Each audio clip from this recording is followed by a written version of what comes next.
미국이 백신 접종자에 한해 야외에서 노마스크를 허용했습니다. 국내 신규 확진자는 다시 700명대로 올라섰습니다. 고 이건희 회장의 유족이 상속세로 12조 원을 납부하게 됐습니다.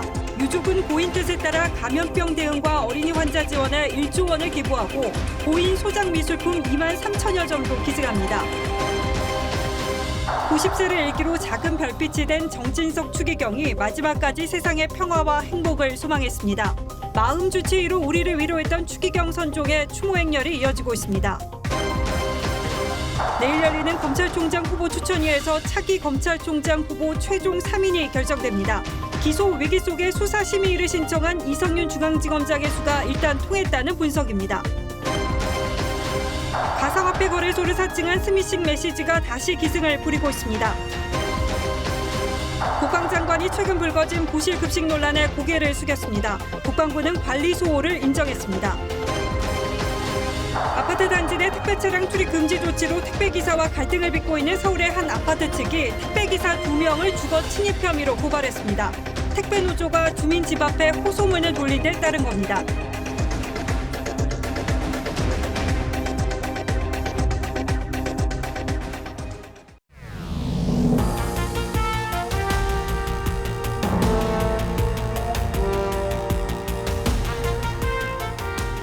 시청자 여러분 안녕하십니까? 뉴스9의 신동욱입니다. 바이든 미국 대통령이 공식 석상에서 마스크를 벗었습니다.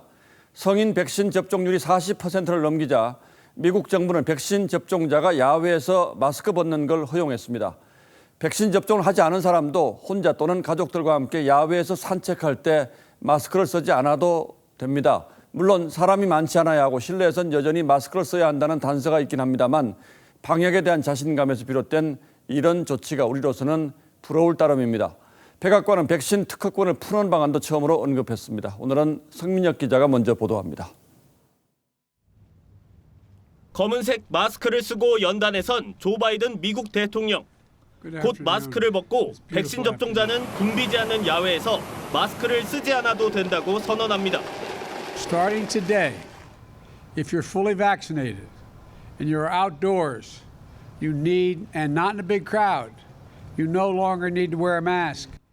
자신도 마스크를 쓰지 않고 집무실로 복귀했습니다. 그동안 연설이 끝나면 어김없이 다시 마스크를 쓰던 것과 달라진 모습입니다. 미국 정부가 마스크 지침을 완화했습니다. 사람이 적은 야외라면 백신 접종자는 마스크를 안 써도 되고 맞지 않았더라도 혼자 또는 가족과 함께 있을 때는 마스크를 안 쓰고 산책을 할 수 있습니다. I am very excited that the mask guidelines for being outdoors are being loosened a little bit. My reaction to that is, thank God. 미국에선 성인의 절반 가까이 백신 접종을 마친 상태입니다. 해외 접종 속도를 높이기 위해 미국 정부는 백신 특허권을 푸는 방안도 언급했습니다. And there are a lot of different ways to do that. Right now, that's one of the ways.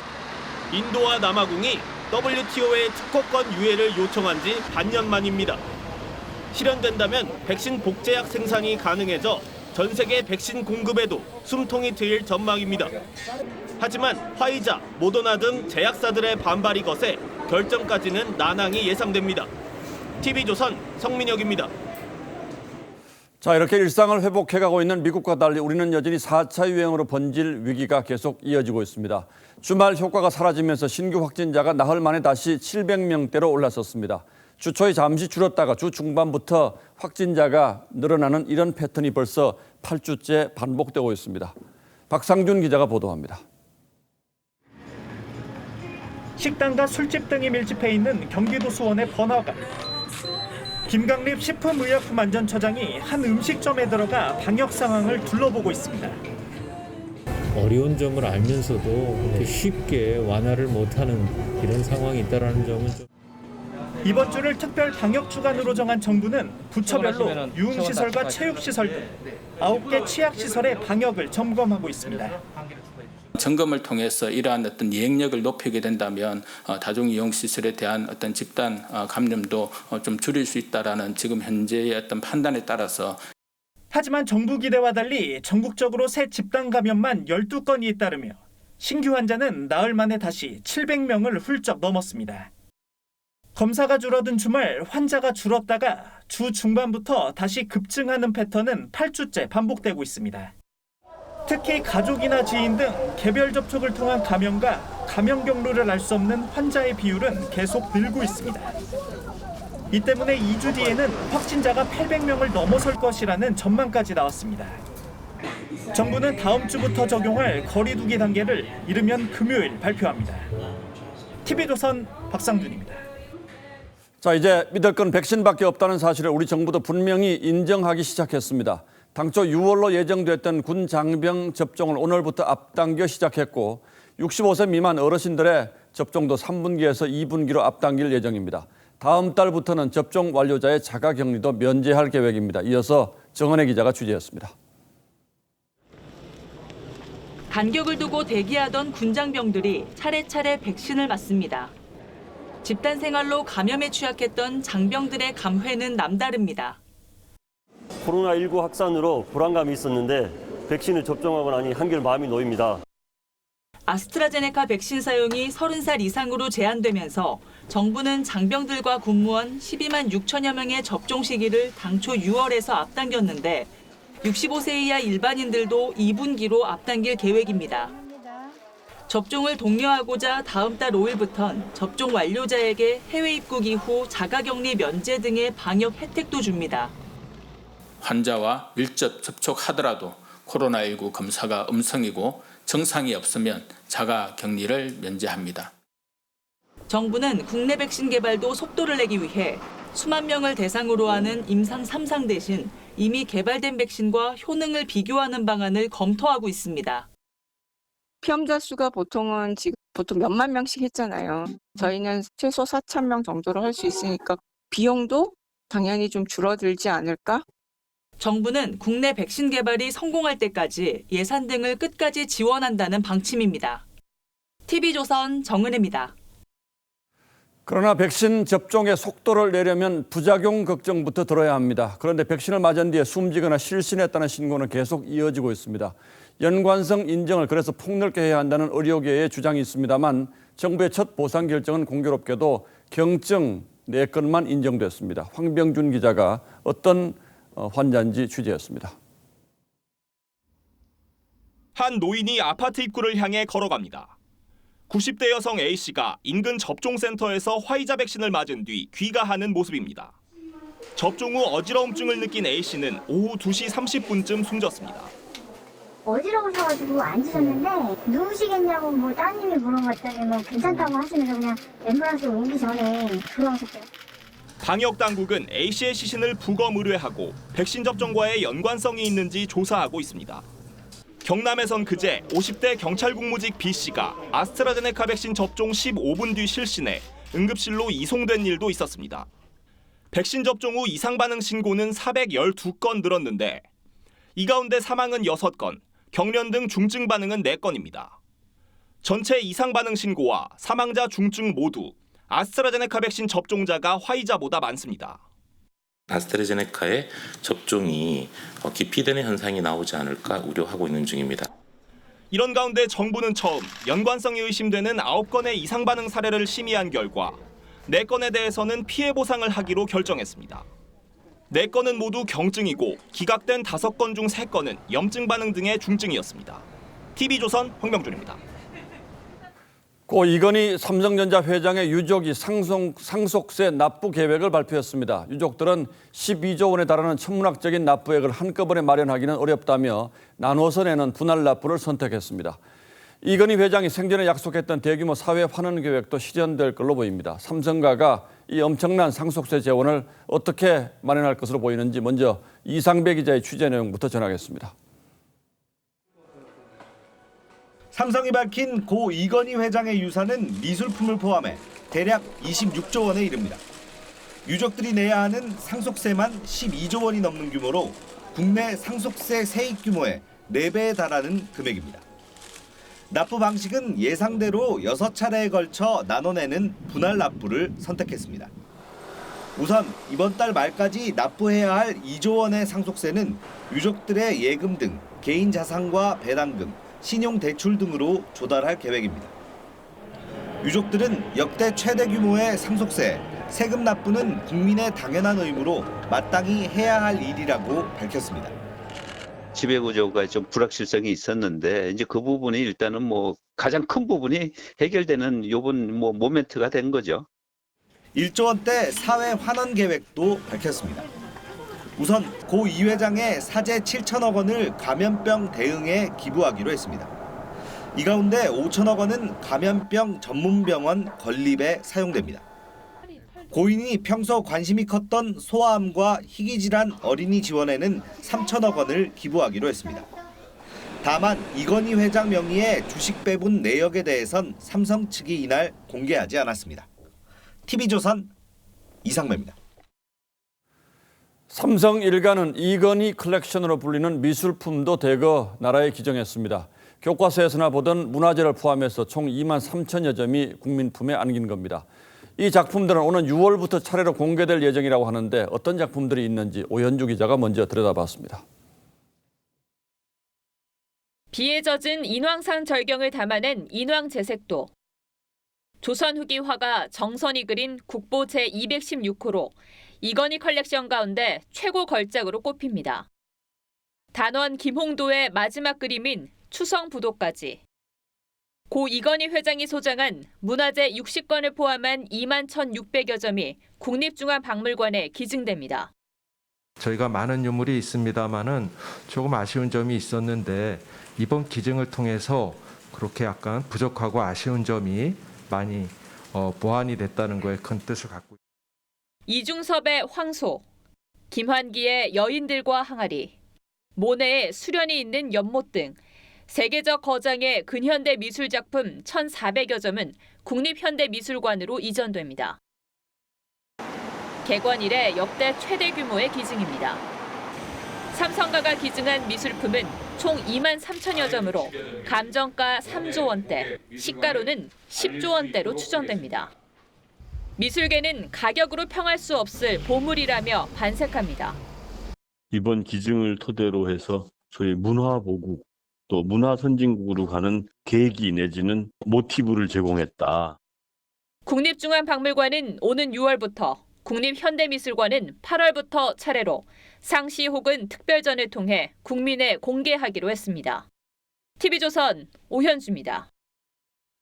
예, 지금부터는 삼성의 상속에 얽힌 뒷얘기 그리고 이번 상속이 삼성의 미래에는 또 어떤 영향을 줄지 취재기자에게 좀 더 자세히 물어보겠습니다. 산업부 박상현 기자가 나와 있습니다. 자, 박 기자 어서 오십시오. 네.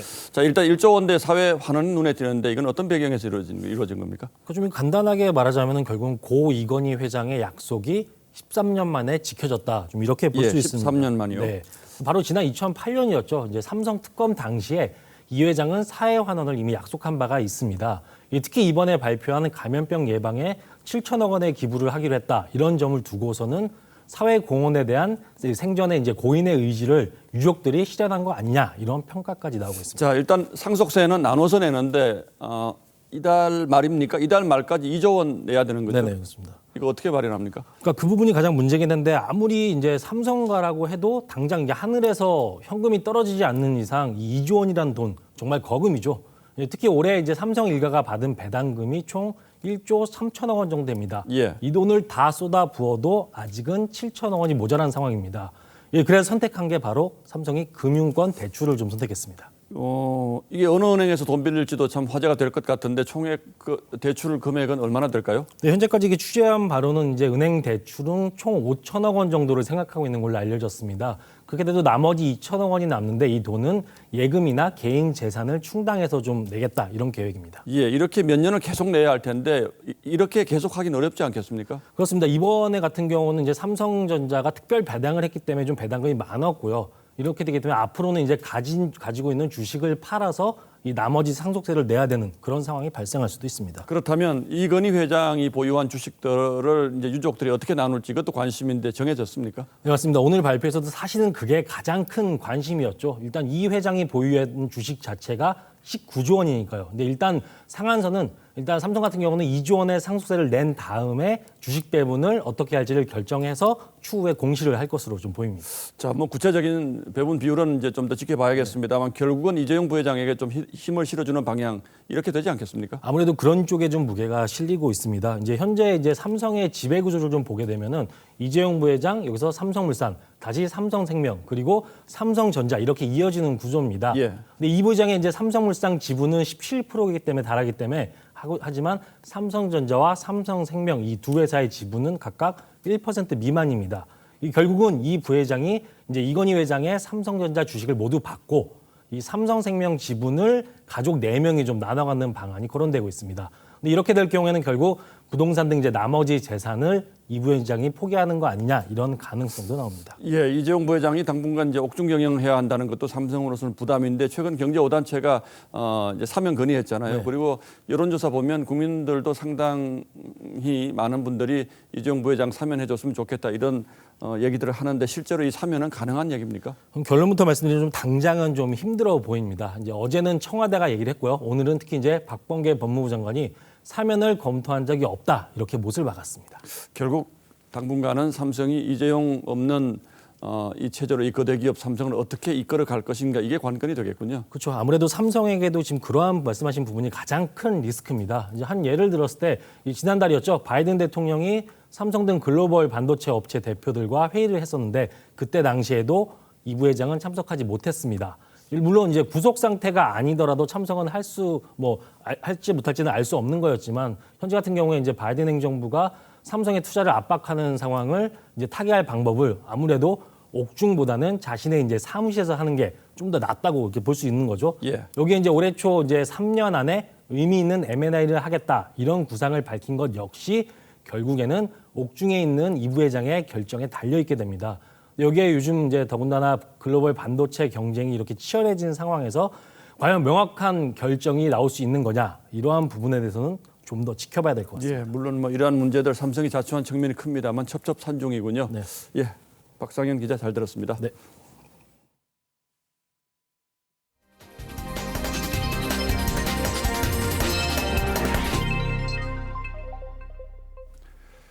새 검찰총장 후보 3명의 명단이 내일 확정됩니다. 이 가운데 1명을 문재인 대통령이 지명하는 방식이 되는데 관건은 아무래도 이성윤 서울중앙지검장이 후보군에 들어가느냐 하는 게 될 겁니다.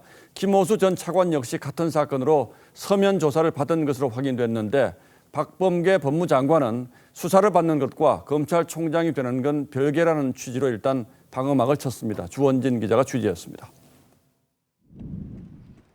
법무부 검찰총장 추천위원회는 내일 오전 10시 첫 회의를 엽니다.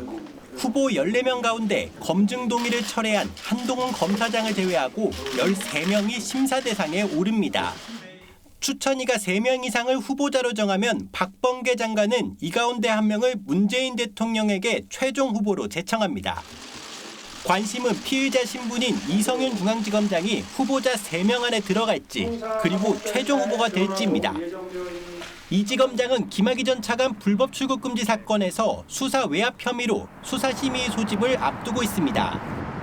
이와 관련해 박범계 장관은 이틀 전에 이어 오늘도 총장 인선과 관련 없다고 선을 그었습니다. 누누이 말씀드리지만 수심위는 장관 추천위원회와는 관계가 없습니다. 유력 후보 중 한 사람인 김호수 전 법무부 차관도 김 전 차관 사건으로 검찰의 서면 조사를 받은 것으로 확인됐습니다. 수원지검에 출석을 거부한 김 전 차관은 서면 조사에서 혐의를 부인한 것으로 알려졌습니다. 또 다른 유력 후보군으로는 조남관 대검차장과 구본선 광주고검장, 양부남 전 부산고검장의 이름이 오르내립니다. TV조선 주원진입니다.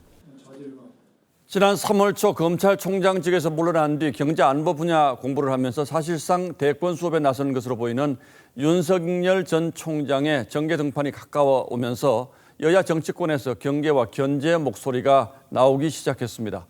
민주당 초선 모임에 강사로 나선 진보 성향의 학자는 여당이 윤 전 총장을 너무 과소평가했다고 경고했고 국민의힘 김용판 의원은 윤 전 총장이 주도한 이른바 적폐 수사가 무리한 점은 없었는지 사과를 요구하고 나섰습니다. 이태희 기자가 취재했습니다.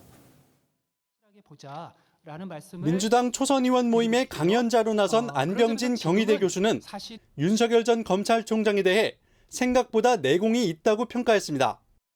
경쟁자를 과소평가하는 것이 고질적 문제라며 윤 전 총장 지지율을 거품이라고 했던 당에 경고를 보냈습니다.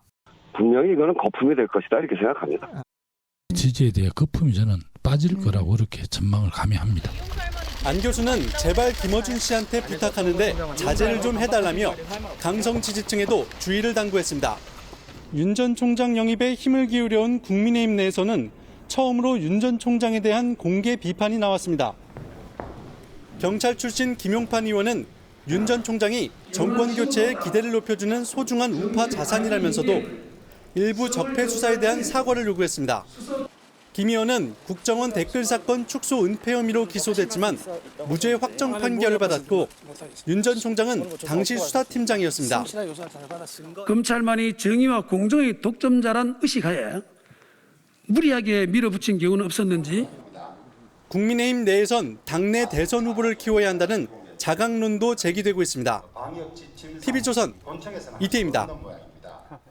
민주당은 새 당대표를 뽑기 위한 온라인 투표를 시작했고 야당의 원내대표 경선도 윤곽을 드러내고 있습니다. 하지만 4.7 보궐선거 민심을 받들어 쇄신하겠다던 약속들은 뒷전으로 밀리고 구태가 답습되고 있다는 지적이 많습니다.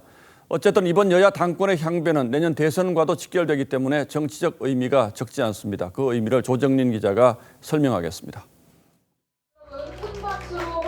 전당대회를 나흘 앞둔 민주당은 오늘 대의원과 권리당원 온라인 투표를 시작했습니다.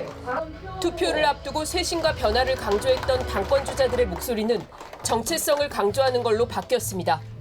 정체성까지 부정하는 혁신은 안 됩니다. 문재인 후보 총괄선대본부장으로 문재인 정부 탄생에 기여한 문재인 정부의 첫 번째 원내대표인 문재인 정부의 마지막 당대표가 최고위원 경선에 나선 김용민 의원은 다양성을 저해한다는 지적을 받는 강성 지지층의 문자 폭탄을 권장해야 한다고 했습니다. 민주주의 사회에서는 그런 적극적인 의사표시는 권장되어야 된다고 생각합니다. 국민의힘에선 전당대회를 앞두고 새 인물보단 올드보이들의 움직임이 두드러집니다. 사실상 정치활동을 재개한 황교안 전 대표는 원내대표 경선에도 개입하려 해 당내 반발을 샀습니다. 국민들께서 판단하실 일이라고 그때까지 저는 저의 책임을. 이틀 전 역사를 바로 세우는 건 누군가는 해야 할 일이란 글을 SNS에 남긴 나경원 전 원내대표도 당대표 출마를 고심 중인 것으로 알려졌습니다. 여기에 박근혜 전 대통령 탄핵 문제까지 다시 거론되기 시작하면서 모처럼 변화의 계기를 맞은 국민의힘이 과거로 회귀하는 것 아니냐는 우려도 나옵니다. TV조선 조정린입니다. 천주교 서울대교구장을 지낸 정진석 추기경이 향년 90세로 어젯밤 선종했습니다. 빈소가 마련된 명동 성당에는 코로나 상황에도 불구하고 오늘 하루 종일 시민들의 발걸음이 이어졌다고 하는데 지금은 어떤지 현장 연결해 보겠습니다. 임서인 기자, 아직도 조문 행렬이 이어지고 있습니까? 네, 오늘 조문 시간은 잠시 뒤 10시까지인데요. 코로나19로 인한 거리 두기 등 방역 지침을 지키면서 차분한 분위기 속에서 시민들의 조문 행렬이 계속되고 있습니다. 어젯밤 10시 15분 향년 90세로 선종한 정진석 추기경은 명동 대성당으로 옮겨져 투명 유리관에 안치됐습니다. 신자들은 정 추기경을 사랑이 많은 분으로 기억하면서 애도했습니다. 지금은 어떤 말이 필요 없을 것 같아. 그냥 별이 떨어졌다. 너무 많이 수고하시고 봉사도 많이 하시고 희생을 하셨으니 주님 곁에서 평안히. 문재인 대통령은 한국 천주교의 큰 언덕이며 나라의 어른이 우리 곁을 떠났다며 애도의 뜻을 전했고 홍남기 국무총리 직무대행, 주호영 국민의힘 당대표 권한대행, 김부겸 국무총리 후보자, 이낙연 전 민주당 대표 등 정치인들의 방문도 이어졌습니다. 예, 한 달 전부터 건강 상태가 급격히 안 좋아졌다고 하는데 천주교 측에서는 선종 순간을 어떻게 전했습니까? 네, 임종 전에 여러 차례 고비를 넘기셨는데요. 천주교 서울대 교구는 염수정 추기경과 사제들이 지켜보는 가운데 편안한 표정으로 임종을 맞이했다고 전했습니다. 행복은 비움에 있다고 강조한 정진석 추기경은 모든 재산을 명동 밥집, 장학회 등 사회공헌단체에 기부했고 장기 기증 서약에 따라 선종 직후 각막을 기증했습니다. 늘 행복하세요. 행복하게 사는 것이 하느님의 뜻입니다라고 자주 말씀하셨습니다. 이 말씀이 정추기경님의 마지막으로 남긴 말씀입니다. 장례는 5일장으로 치러지고 장례 미사는 다음 달 1일 오전 10시에 봉헌됩니다. 이후 고인은 고 김소환 추기경 등이 잠들어 있는 경기 용인 성직자묘역에 영면하게 됩니다. 지금까지 명동성당에서 TV조선 임서인입니다.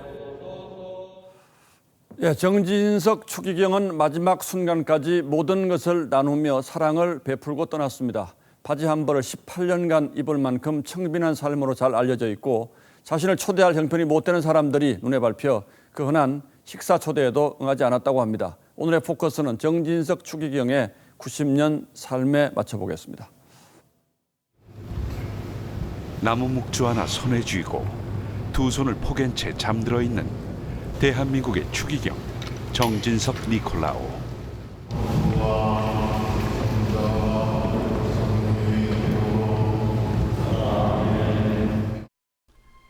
(1931년) 서울의 독실한 가톨릭 집안에서 태어난 그는 출생 직후 유아 세례부터 8살에 받은 첫 영성체, 새벽 미사를 돕는 복사 생활까지 유년 시절을 명동성당과 함께했죠. 정추기경의 어머니는 아들이 주교가 되는 태몽을 꾸었지만 당시 외아들을 신학교에 보내려면 필요했던 주교의 허락을 얻지 못해 꿈은 멀어지는 듯 했습니다. 발명가를 꿈꾸며 서울대 화공과에 입학했던 1950년.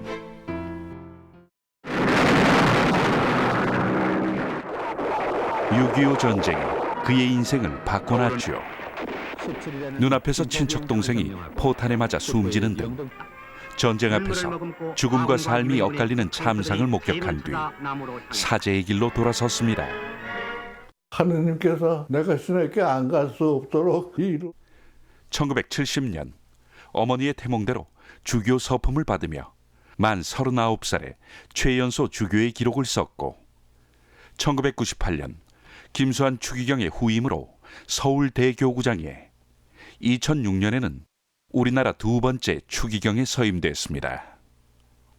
정추기경은 한여름에도 에어컨이나 선풍기를 켜지 않았고 바지 한 벌을 18년 동안 입을 만큼 청빈한 삶을 살았습니다.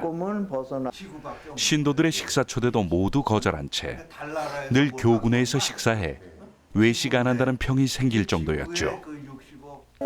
나를 초대하는 사람들은 믿는 사람들이잖아. 나를 초대하고 싶어도 못하는 사람들이 부러워하잖아.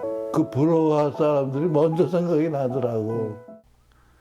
학구파 신부로 유명한 정추기경은 매년 책을 써 60권에 가까운 저서와 번역서를 내는 등 지식 나눔도 게을리하지 않았습니다. 모든 이에게 모든 것, 첫 사목 목표처럼 은퇴 후에도 세상과 모든 것을 나눴던 정추기경. 매 순간을 하느님께 감사하고 자비하신 섭리에 따라 최선을 다해 살도록 노력하겠습니다. 이제 세상과 함께한 90년, 사제로 산 60년의 삶을 마쳤습니다. 뉴스9 포커스였습니다. 뿌연 하루였습니다. 이 몽골에서 시작된 모래폭풍이 중국을 거쳐서 한반도에 상륙한 건데 내일은 전국에서 황사 가루가 섞인 흑비까지 내릴 전망입니다. 최원영 기자입니다. 거대한 모래폭풍이 마을을 통째로 집어삼켰습니다. 사흘 전 중국 북서부 간수성의 한 마을에서 촬영된 영상입니다. 지난 주말 몽골에서 만들어진 이 모래폭풍이 중국을 휩쓴 뒤 오늘부터 국내로 유입되기 시작했습니다. 항공기에서 내려다본 아래가 온통 뿌였습니다. 도심도 황사 스모그에 휩싸였습니다. 주차된 차에서는 먼지가 묻어나옵니다. 오늘 새벽 백령도에 상륙한 황사는 북서풍을 타고 수도권과 서해안으로 점차 확대됐습니다. 미세먼지 농도는 광주, 대구, 천안 등 서해안을 중심으로 나쁨 수준을 보였습니다. 미세먼지에다 황사까지 있으니까 계속 먼지가 쌓여서 닦아야 돼요. 내일은 황사 때문에 흙비까지 내립니다. 비는 오전 중부지방부터 내리기 시작해 밤에는 전국으로 확대됩니다. 북쪽으로부터 남하한 찬 공기로 인해 대기가 매우 불안정해지면서 전국 곳곳에 비가 내리겠습니다.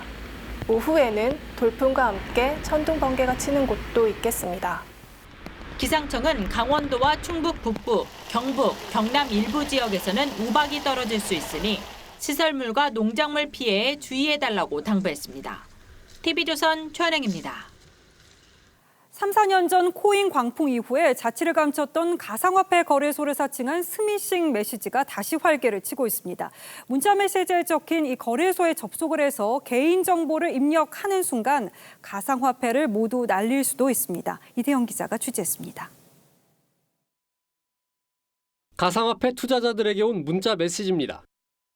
국내 한 거래소라면서 해외에서 접속 시도가 있으니 IP를 차단하라고 요청합니다. 하지만 거래소의 인터넷 주소를 보면 실제 거래소와는 다릅니다. 마치 투자자들의 거래소 계좌가 해킹 당한 것처럼 꾸며 가짜 사이트에 접속하도록 하는 겁니다. 코인원 주소랑 너무 유사하게 옵니다. 다른 주소라고 생각을 하지는 않잖아요. 그래서 무심결에 그렇게 그 주소를 누르게 되는 거죠. 여기에 개인정보와 OTP를 남기는 순간 모든 정보가 피싱 사이트에 넘어가게 됩니다. 휴대폰에 악성 코드를 심어 개인정보를 빼나가는 경우도 있습니다. 이처럼 올해 1분기 피싱으로 추정되는 스팸 문자는 14만여 건으로 작년보다 40%나 증가했습니다. 특히 가상화폐 가격이 급등할 때마다 거래소 사칭 피싱이 더 기승을 부리는 경향도 나타났습니다.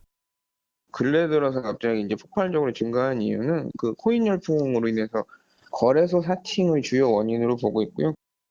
전문가들은 문자로 온 인터넷 주소는 절대 누르지 말고 직접 주소를 입력해서 거래소에 접속하는 것이 안전하다고 당부했습니다. TV조선 이태용입니다. 이 또한 가상화폐 열풍이 반영된 것일까요? 이 법무장관을 보좌하던 현직 검사가 국내 대형 가상화폐 거래소로 이직하기 위해서 사직서를 냈습니다. 이 검사가 가상화폐 관련 업무를 담당하지 않았지만 이 법무부가 그동안 가상화폐 강력 규제를 경고해온 만큼 이해충돌 논란이 일었는데요. 해당 검사 결국 논란 속에 이직을 포기했습니다. 변지영 기자입니다. 지난 1월부터 박범계 법무장관 정책보좌관실에서 근무해온 A검사. 박 장관 지근거리에서 관계부처 정책보좌를 해왔습니다. 그런데 A검사가 최근 국내 대형 암호화폐 거래소 이직을 이유로 사표를 냈습니다. 가상화폐 관련 업무는 한 적이 없는 것으로 알려졌습니다. 하지만 법조계에선 이해 충돌 소지가 있다는 지적이 나옵니다. 정부는 최근 가상화폐 시장의 불법 행위 단속과 거래소 폐쇄 가능성까지 공언한 상태입니다. 이거는 인정할 수 있는 화폐가 아니다는 건 분명히 정부가 일관되게 이야기를 할 거고. 하지만 가상화폐 업계의 최대 현안은 지난 3월 시행된 특정금융정보법에 따라 오는 9월까지 금융정보분석원에 신고와 등록을 해야 한다는 겁니다. 조건을 맞추지 못하는 거래소는 문을 닫아야 합니다. 현재까지 정식 신고한 거래소는 한 곳도 없는데 A검사가 거래소로 이직하게 되면 금융정보분석원 신고를 포함해 각종 법과 규제에 관한 업무를 담당할 가능성이 높습니다. 논란이 일자 A검사는 가상화폐 거래소에 가지 않겠다며 취업 승인 심사 신청을 하지 않겠다고 밝혔습니다. 법무부는 다만 사표 절차는 여전히 진행 중이라고 했습니다. TV조선 변재영입니다. 아파트 단지 내 택배 차량 출입 금지 조치로 택배 기사와 갈등을 빚고 있는 서울의 한 아파트에서 고발 사태가 벌어졌습니다. 택배 노조원이 집집마다 호소문을 돌리자 아파트 측이 택배 노조원을 주거 침입으로 고발한 겁니다. 택배 기사는 노조와 주민 갈등에 중간에 끼인 신세가 됐다는 푸념입니다. 윤서아 기자가 이들의 얘기를 들어봤습니다. 지난 13일 이 아파트 보안팀은 택배 노조원 2명을 경찰에 고발했습니다. 허가 없이 아파트에 들어와 집집마다 인쇄물을 돌렸다며 주거 침입 혐의로 112에 신고한 겁니다. 노조원들은 지난 13일 지상 출입을 허가해달라는 내용의 이 호소문을 아파트 현관 입구에 붙였습니다. 택배 노조 측은 택배 노동자가 처한 노동 환경을 알리려 했을 뿐이라고 주장했습니다. 입주자 대표회의에 대안 나누고 싶고 가능하면 현실적인 대책 마련해보고 싶다라는 그런 절절한 호소가 담긴 유인물 한 장 건네고 싶었을 택배 노조 측은 다음 달 1일 대의원 회의에서 총파업 여부를 묻는 찬반 투표에 들어갈 예정입니다. 접점 없는 강대 강대치에 노조원이 아닌 택배 기사들은 점점 곤란해지는 상황입니다. 주민들로부터 차가운 시선을 받는 데다 일부 기사들은 물량이 적어지면서 수입까지 줄어들고 있기 때문입니다. 가운데 끼는 입장이 되는 거죠. 여기 있는 주민들이 택배기사한테 긍정적으로 말하고 이러면 피해를 본 케이스잖아요. 저 같은 경우는 그냥 일단 버티고 있는 거고 아직요. 겁나 힘들어요. 새우등만 터지고 있으니까. 한 달째 이어지고 있는 주민과 노조의 택배 갈등. 해결책 마련이 시급합니다. TV조선 윤서아입니다. 문재인 대통령이 퇴임 후 지낼 사저 건립 공사를 두고 양산 두 마을에 현수막이 걸렸습니다. 이 사저가 새로 들어설 마을에 반대 현수막이 내걸리자 기존 사저가 있는 마을이 이곳으로 돌아오시라면서 찬성 현수막을 내건 건데 청와대는 일단 공사를 중단했습니다. 자세한 상황은 이민재 기자가 전하겠습니다. 문재인 대통령의 사저가 있는 경상남도 양산의 매곡 마을입니다. 마을 곳곳에 문 대통령을 응원하는 내용의 현수막 10여 개가 내걸렸습니다. 최근 대통령 신규 사저 공사가 이웃 마을의 반대 여론에 부딪히자 원래 사저가 있는 마을 주민들이 나선 겁니다. 대무에 내려오고 싶겠다, 사저 짓겠다는데 그럼 못 짓게 하니까 그 같이 옛날에 같이 주위에서 사시는 분이 안타까울 것 아닙니까? 앞서 지난 21일에는 대통령 신규 사저를 짓고 있는 하북면 일대에 공사 반대 현수막 40여 개가 내걸렸습니다. 반대하는 주민들은 공사로 인한 소음, 교통 등 문제뿐만 아니라 대통령 퇴임 후 이어질 불편을 우려하고 있습니다. 큰 나무를 떨어대고 우리 자유로 살다가 어쨌든 간에 경호동이 있으면 주민이 좀 경호동의 지시를 받아야 되는 거. 찬반 여론이 엇갈리는 가운데 대통령 신규 사저 공사는 일주일 전쯤 중단됐습니다. 하북면 평산마을 공사 현장에는 건축 자재만 쌓여 있고 출입 통제선이 둘러쳐 있습니다. 청와대는 공사로 인한 주민 불편을 점검하기 위해 잠시 공사를 중단했다면서 사저 건립 계획을 철회한 건 아니라고 밝혔습니다. TV조선 이민재입니다.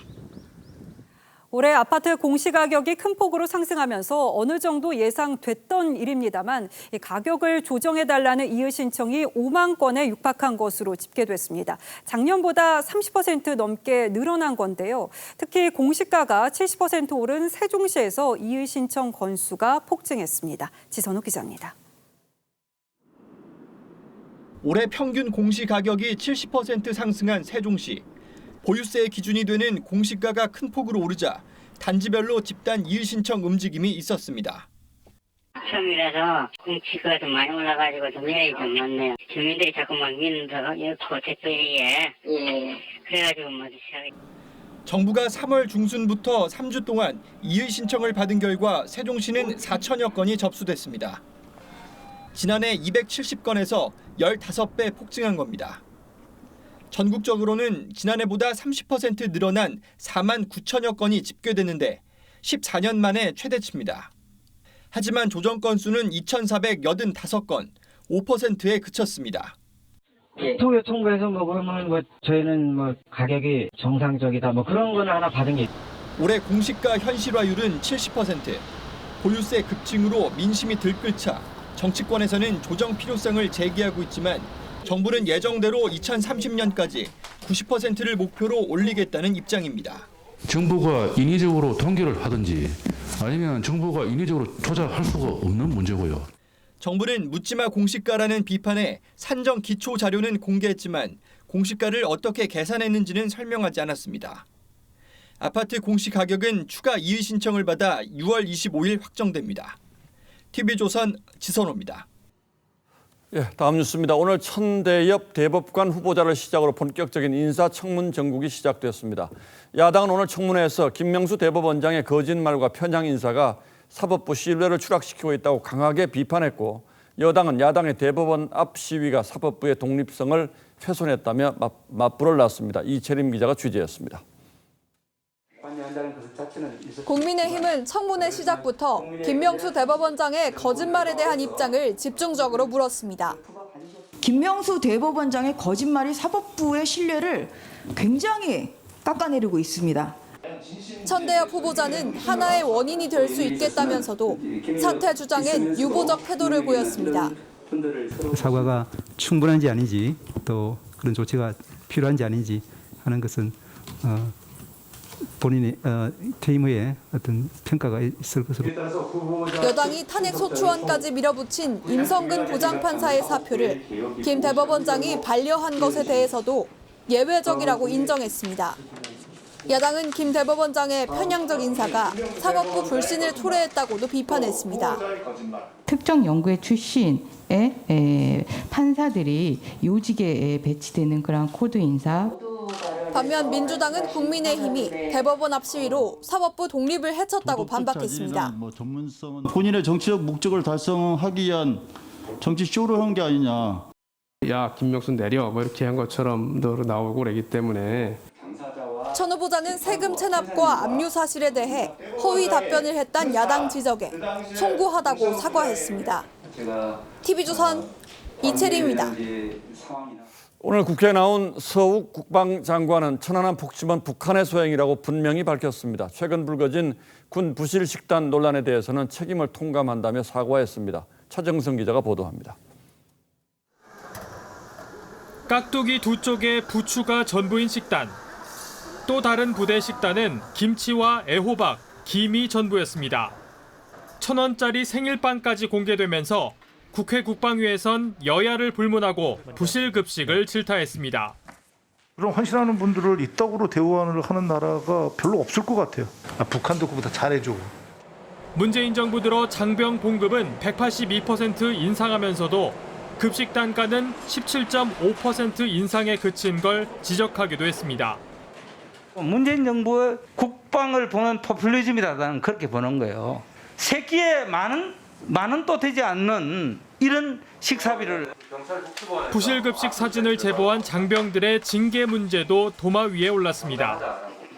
부실급식 제보한 병사가 징계받았다는 데 사실입니까? 그거 아니라고 보고를 받았는데 다시 한번 확인해 보겠습니다. 5일간 휴가 삭감됐답니다. 5군단에서. 지적이 계속되자 서욱 국방장관은 결국 고개를 숙였습니다.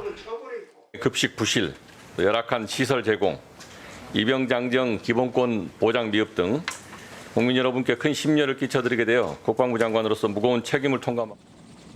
최근 논란이 됐던 천안함 제조사 진정 문제에 대해 서 장관은 천안함 폭침은 북한 소행이라고 했고 제조사 진정을 냈던 신모 씨에 대해선 민군 합동조사단의 조사 결과를 부정하는 이해할 수 없는 사람이라고 했습니다. TV조선 차정승입니다.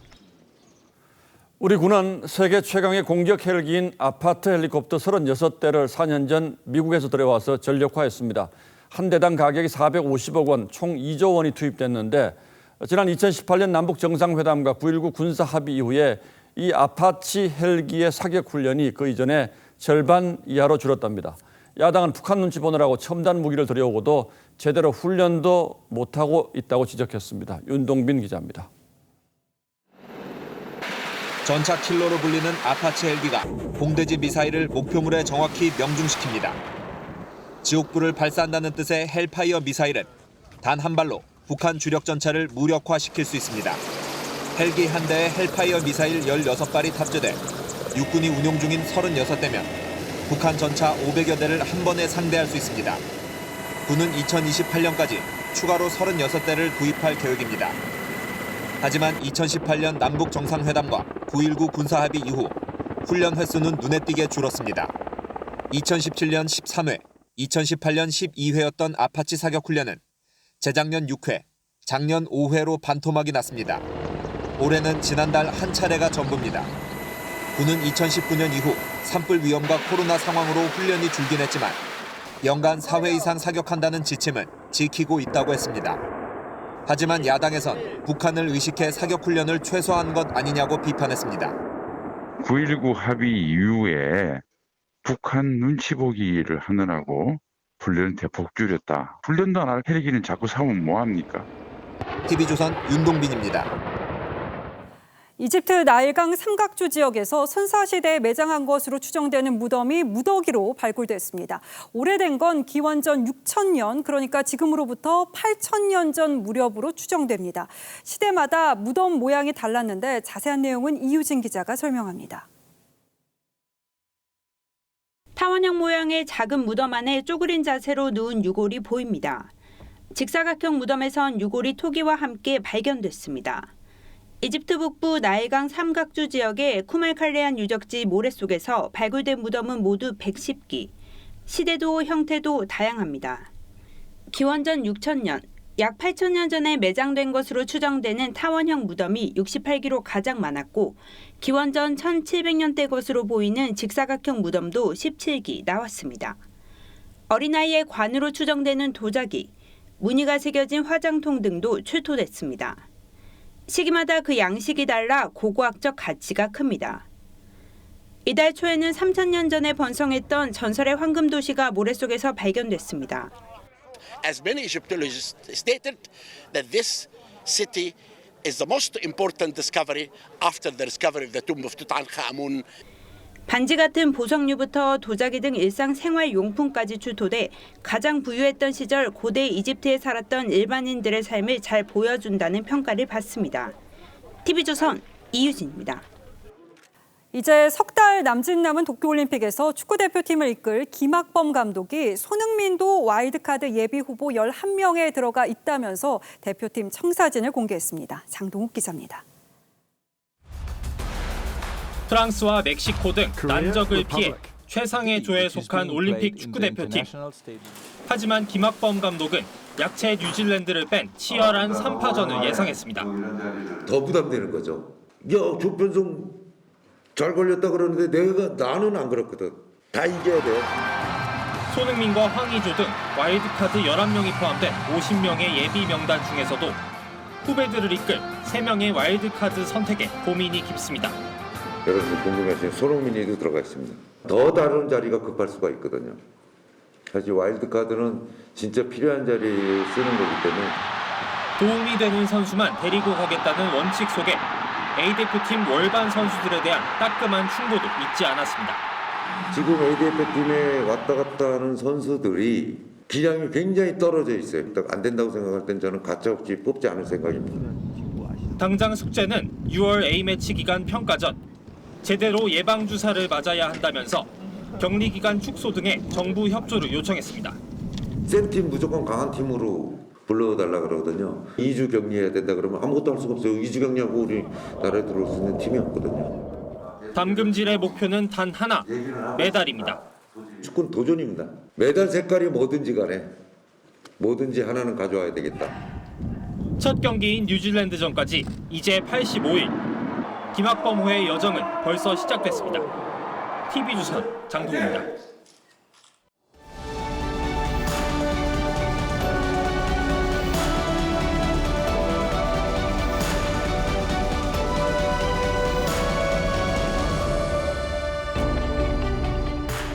나발은 넓고 할 일은 많어. 서열 3위 넘버3가 된 조폭 한석규가 베스트셀러 제목을 슬쩍 비틀어 고달픈 조직 생활을 푸념합니다. 에휴, 조직 관리해야지, 나발을 챙겨야지, 사고 수습해야지. 일본어 잔재가 유독 많은 곳이 조폭 세계입니다. 세력, 영역, 관할 구역을 뜻하는 바로 이 나와바리가 대표적이죠. 이 말은 심지어 청와대 대변인 브리핑에도 등장했습니다. 볼턴 미 안보보좌관의 방한 계획을 묻는 기자들에게 워싱턴이 나와바리니까 워싱턴에 물어보라고 슬쩍 떠넘긴 거죠. 관할을 따져 떠넘기기로는 관청, 특히 경찰만한 조직도 드물 겁니다. 2년 전 서울경찰청 안내실에서 벌어진 풍경은 고질적인 관할 타령의 백미였습니다. 살인범이 찾아와서 자수를 했는데 종로경찰서로 가보라고 돌려보냈다는 겁니다. 그러자 범인은 택시를 타고 종로서로 가서 어렵사리 자수에 성공했다는 웃지 못할 얘기가 전설처럼 남아 있습니다.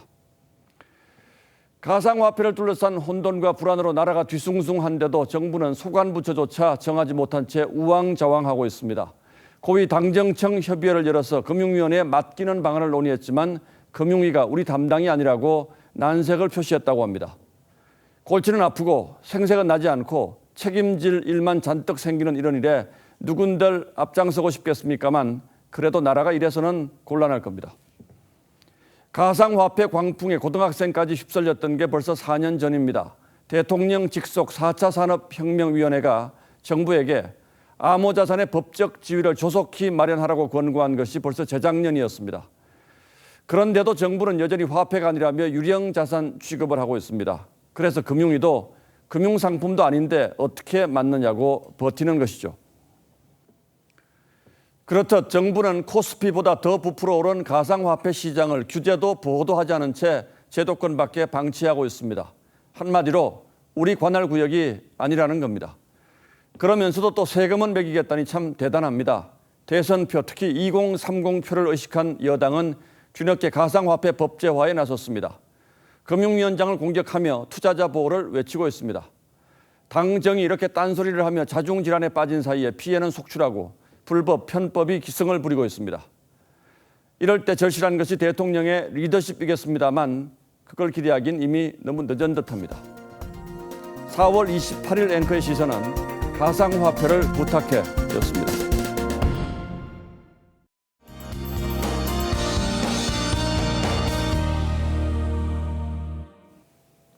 북서풍을 타고 황사가 유입되면서 전국적으로 미세먼지 농도가 높았습니다. 내일은 이 황사에 비에 바람까지 더해져 주의를 하셔야겠습니다.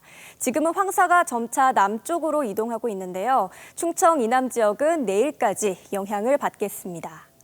전국에 비 소식도 있는데요. 황사가 섞여 내리는 황사비이기 때문에 우산을 꼭 챙기셔야겠습니다.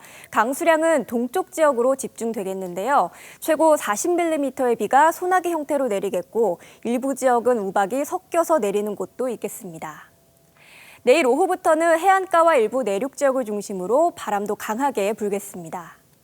비는 토요일까지 이어지는 곳이 많겠는데요. 주말 계획에 참고하시면 좋겠습니다. 날씨였습니다. 예, 4월 28일 수요일 뉴스9은 여기서 모두 마치겠습니다. 시청해주신 여러분 고맙습니다.